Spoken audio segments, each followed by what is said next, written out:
Chemistry in Candy by Susanna Lawrence, Jalen Culliford, Haley Schmill, Kirsten Walensky, and Amber McCain. Chemistry of Sugar.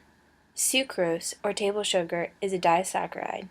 It is a combination of the monosaccharides glucose and fructose, and this is its formula. Sucrose is very versatile. When combined with other ingredients, it can make hard candy, like Lollipops, or soft candy, like fudge. Two types of candy, crystalline and non-crystalline, or amphoreas. These two types of candy are obtained from the arrangement of the sucrose molecules within the candy, part of the candy-making process, which is deliberately controlled. Crystalline candy. Crystalline candy is smooth, creamy, and easily chewed. This type of candy is made from heating to a boiling point, then slowly cooling. The cooling process is very vital. This is the part where the crystals of the sucrose form. Stirring the candy before it reaches 40 degrees Celsius can prevent crystal formation, which can be detrimental. Examples include fudge, fondant, and nougat. Non-crystalline candy. This is smooth and often hard. The process to make non-crystalline candy varies greatly from crystalline. Stirring is vital to the texture. Crystal formation should be prevented, and the temperature is generally higher and more sucrose is used. Interfering agents, such as glucose and fructose, can be added to chemically prevent crystallization, which is crystals forming. Examples include caramels, brittles, and lollipops. The candy-making process. The manipulation of crystallization of sucrose is a very careful process is what gives us such a wide variety of candies. There are two main factors that affect the taste of your candy, the ingredients you use and the procedure you follow. The chemistry of chocolate. Hershey's chocolate is made of sugar, chocolate, cocoa butter, cocoa processed with alkali, milk fat, lactose, which is milk, soy lecithin, PGPR, vanillin, artificial flavor, and milk.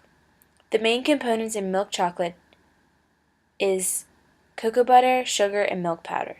Cocoa is the most important component, containing theobromine, and sugar is what sweetens it. It also contains a lot of caffeine. Cocoa butter is made from the whole cacao beans, which are fermented, then roasted, and finally separated from their hulls. This is made into chocolate liqueur, which is pressed to separate cocoa butter from cocoa solids. Sugar is also a very important part of chocolate. The sugar that is used in our foods is pulled out of a plant called sugar cane. The sugar cane gets juiced, then crystallized to make sugar. Here's a video.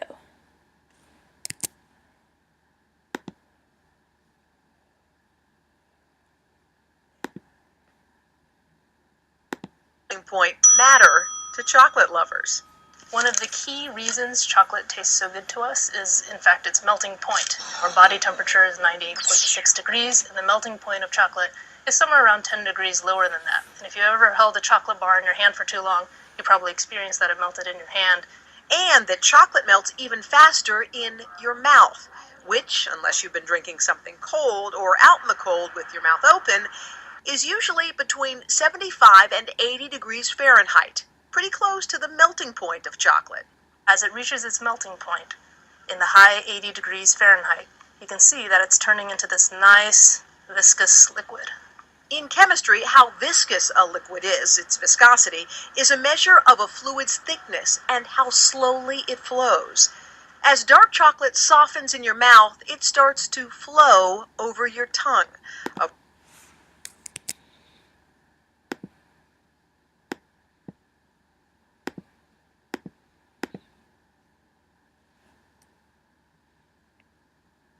Chemistry of Pop Rocks. Pop Rocks are very cool candy that pop when you put them in your mouth. They make a sizzling sound as they dissolve, and the tiny explosions feel interesting, plus they taste good. Pop Rocks are made by mixing sugar, lactose, corn syrup, water, and artificial colors and flavors. Then they are gasified with carbon dioxide using a patented process. How Pop Rocks works is that when added to one's mouth, your saliva releases the trapped carbon monoxide and makes that popping noise. Chemistry of lollipops. In order to make the famous candy lollipops, you must combine water and sugar to make a sugar syrup. In the water, sugar is dissolving to make the product. When the sugar can dissolve no more, the solution is considered saturated. Corn syrup is used to restrain the crystallized sugar. Lollipops, like glass, are both members of the special group of solids called amorphous solids. Their atoms are not arranged in an orderly pattern. Here's a fun fact about lollipops. The similarity between glass and lollipops has been put to use in Hollywood. In early films, fake glass windows known as candy glass were used for fight scenes. The candy glass, made from a sugar syrup, shattered realistically, but it was much less sharp and a lot safer than real glass. In modern movies, however, the fake glass is made of mostly plastic. Chemistry of candy canes. One of America's favorite holiday treats is candy canes. They are solely made out of sugar, sucrose, that is derived from the beet and cane sugars. When the sugar is heated, it melts to become a workable liquid. This makes the sugar easier to form into a cane shape. The red and white colored stripes are produced through corn syrup and red and white dye. The dye is made from fruits, berries, honeys, molasses, and maple sugar. Artificial acids are also used in this process. Oils such as wintergreen or peppermint are added to the mix. This gives the candy cane its holiday spirit. Chemistry of licorice.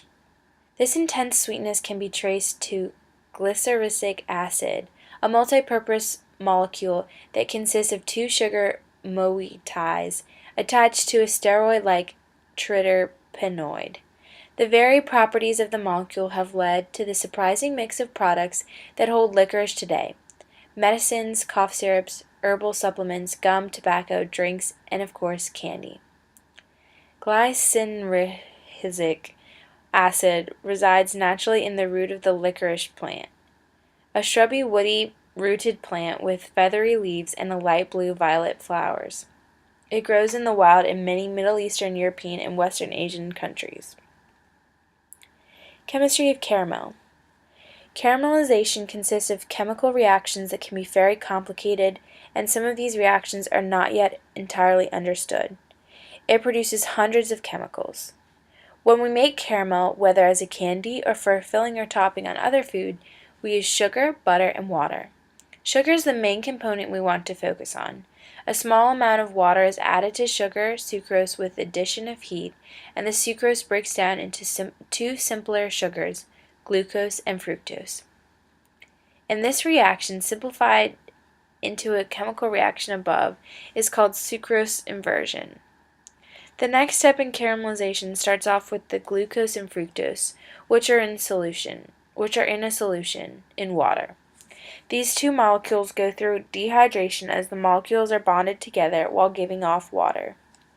The hydroxyl group of one molecule and the hydrogen of the other combine together and leave as water, leaving these two molecules connected.